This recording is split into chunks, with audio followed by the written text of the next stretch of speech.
Не всем везет на ЕГЭ, как мы знаем, ситуации бывают разные. И что делать абитуриенту, если он набрал ЕГЭ ниже минимального значения?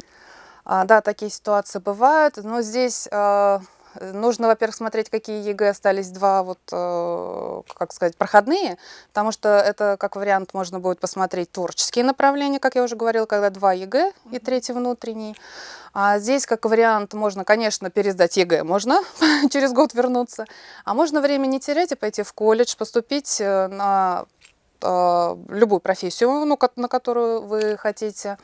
После колледжа мы уже ждем без ЕГЭ, поступают по внутренним экзаменам, и будет сокращение срока обучения, то есть время много не теряется, и можно получить даже две квалификации, что тоже интересный вариант.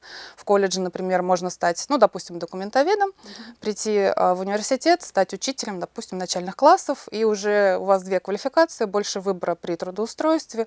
Это, я думаю, а потом еще можно пойти в магистратуру и уже какую-то взять управленческую программу, и можно расширить свои сферы реализации гораздо. То есть в колледж абитуриент поступает без ЕГЭ? Там без ЕГЭ поступают, там идут по среднему баллу аттестата, и у них в этом году на некоторые специальности появились экзамены. Но экзамены оцениваются там зачет, не зачет. То есть там нету 100-бальной системы, как у нас, там немножко проще.